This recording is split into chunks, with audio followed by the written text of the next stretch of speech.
The American Midwest is a region that is marked by its rolling hills, its winding rivers, and its sprawling plains. And they may seem like an endless stretch of nature at first glance. However, beneath the surface, something extraordinary lies hidden.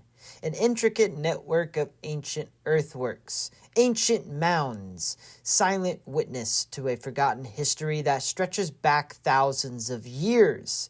These earthworks, some small and others towering high into the sky, are scattered across the Midwest landscape, from the banks of the Ohio River to the far reaches of the Great Lakes. But why exactly are there so many earthworks in this region? Who built them, and for what purpose did they build them? To answer these questions, we must take a journey back into time to uncover the rich and diverse cultures that shaped the landscape long before European settlers have arrived. Now first, it's important to understand that these mounds and these earthworks are not isolated incidents. They are part of a broader cultural and historical trend that spans many centuries and really many continents. The Midwest was once home to some of the most advanced and complex societies of the ancient world.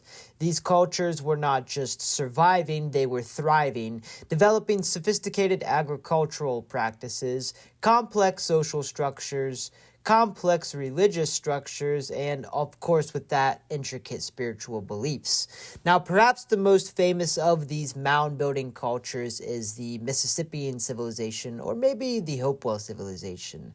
They are both known for their sprawling metropolises of Newark, Ohio, and more famously for the Mississippian culture, the metropolis of Cahokia, which is located near present-day St. Louis, Missouri. Now, Cahokia was a city of extraordinary complexity, and it was home to an estimated 10,000 to 30,000 people at its peak around 1050 to roughly 1300 AD.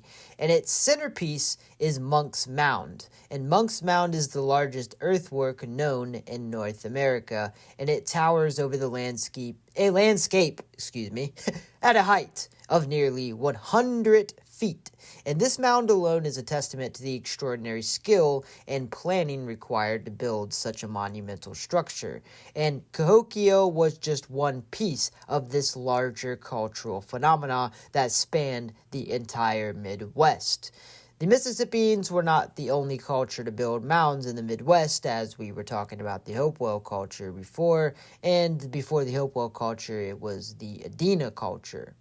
These mounds can be found in various forms, shapes, and sizes, usually attributed to each underlying culture, each telling a different and unique story of the peoples and cultures who had created them.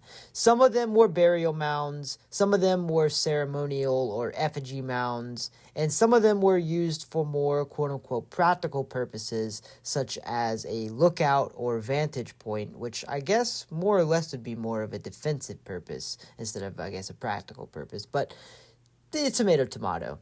The reason for building the mounds varied depending on the culture and their needs, but all of them demonstrate the engineering and dedication of the ancient people, and all of them are ancient, who constructed them. Now, let's go ahead and start with the burial mounds. These are perhaps the most recognizable of the mounds found across the Midwest, and they're constructed, we think, to honor the deceased leaders, warriors, or perhaps other important figures in these ancient societies. These burial mounds served, of course, as burial sites. Some burial mounds, like those found at the Hopewell culture sites, are simple earthen piles, while others are far more elaborate, containing intricate grave goods such as pottery, jewelry, tools, and even other human remains. Lots of human remains, that is. And these different objects also provides a glimpse into the social and the trade networks that these people had who built these mounds. Now, building these mounds was, of course, no small feat. It is believed that hundreds, if not potentially thousands, of workers over the span of multiple generations would have been involved involved in their construction, and the construction would have used a variety of tools from simple wooden shovels to large baskets to carry different dirt, clay, and other debris. The construction of a burial mound would probably have taken years, depending on the size and complexity, but it was more than just a physical effort, we think, that it played a more crucial role in the religious aspect of their lives. So it was really more of a spiritual endeavor, if you will.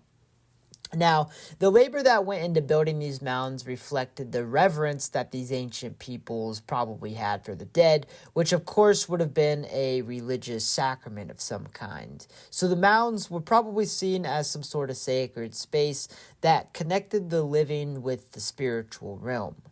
Now, this is definitely true, or we can't say definitely, but we'll say more likely true with the ceremonial mounds, which served this purpose. These mounds were probably part of some sort of ritual or religious practice of some kind, where some were probably used as some sort of platform for performing a sacred ceremony, and others perhaps were used as markers for specific events relating to seasonal observations, such as solstices and whatnot.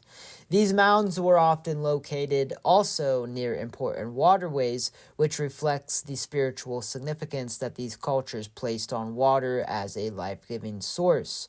Some mounds were shaped like animals, which is probably one of the more intriguing aspects of the earthworks, like the effigy mounds built by the Hopewell culture, although it's widely debated that the most infamous effigy mound, the Serpent Mound, was actually built by the predecessors of the Hopewell culture, the Adena culture. But nonetheless, these effigies will take the form of bears, birds, and serpents, as well as other things, even humans. There's even been effigies of humans as well, we think. A lot of these effigies are debated among, such as like the alligator effigy. It's widely debated that it's an alligator or potentially a puma or a raccoon. Or a lot of these effigies are debated among, but some of the ones that aren't, of course, are like the serpent mound because it's very obviously a serpent. But nonetheless, most of these effigy mounds align with celestial events, which demonstrates a deep connection between the ancient people and the natural world abroad. The idea that the placement of these earthworks was intentionally aligned with the movement of the sun, the moon, the stars, and the cosmos abroad is probably one of the most fascinating aspects of these structures. Some of the mounds, especially in the Hopewell culture, were strategically positioned to align with specific celestial events such as the solstices and, you guessed it, the equinoxes. This connection to the cosmos suggests that these ancient societies had a sophisticated understanding of astronomy far more advanced than mainstream will often give them credit for. Now, in addition to the ceremonial and burial mounds, there are also the platform mounds, and these are particularly common in the Mississippian culture. These mounds served as the foundations for temples or the homes of, we think, important leaders. The mounds themselves were often flat on top, creating a large space for gathering, rituals, and public events. Some of these platform mounds could reach enormous sizes, and the scale of these earthworks speaks to the power and influence of the leaders, we think, who lived up top of them. Now, today, many of these ancient mounds are preserved as historical sites, and ongoing excavations continue to reveal the stories of the ancient people who once called the Midwest home. Yet, despite the vast number of earthworks and mounds across the region, many remain unexplored or misunderstood. Some were damaged or destroyed during the expansion of settlers, who often mistook these earthworks for natural features or viewed them with some sort of suspicion. Now, thankfully, modern archaeology has allowed us to begin uncovering the hidden history beneath these earthworks, and one key to understanding these earthworks is recognizing that they were built by a diverse array of different peoples over thousands of years. The cultures that constructed these earthworks and mounds were not monolithic. They evolved over time, and they were influenced by environmental changes, migrations, and contact with other cultures. The Hopewell culture, for example, flourished between roughly 100 BC and 500 AD and was known for its expansive trade network, which connected them to distant regions of North America. And this was likely the reason for the Mississippian culture being born, is because of this expansive trade network, which connected different regions. And the Mississippian culture would have been born around 800 AD, which of course is the successors of the Hopewell culture. And this would have lasted until roughly a European contact, a little bit before, which would have left behind the massive city of Cahokia, which still was probably used dispersely around the time of European contact. And of course, Cahokia is one of the most enduring legacies of North American archaeology. Now, the mound building traditions didn't necessarily end with the Mississippians. Even after the decline, mound building practices continued in different forms well into the 18th century.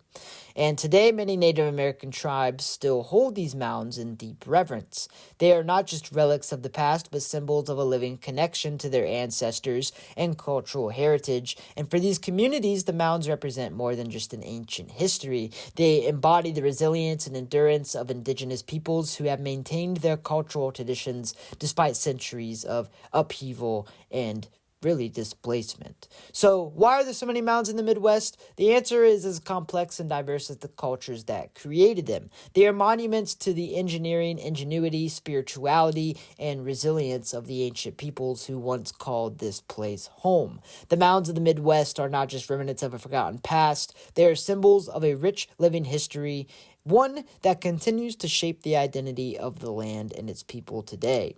If you enjoyed this video and you learned something, make sure to hit that subscribe button, hit that like button, and comment below what I should make a video about next. Don't forget to check out my other social media, such as my X page, my Facebook page, my Patreon page, which, by the way, you can check out my Patreon 7 days. That's right, 7 days for free, if you would like. And you can also check out my Rumble page and my shop for my merchandise if that interests you. And this is a big one that I've been trying to promote the best. My YouTube membership page. I'm trying to grow up the YouTube membership page. That way we can get some different live stream stuff going on with that. You can join my membership page for 99 cents if that interests you. But if you want to support for free, by all means, please hit that like button, comment below, and if you're not already subscribed, hit that subscribe button and hit that notification bell. Until next time, it's been Doogie from Doogie's Earthworks. I love ya.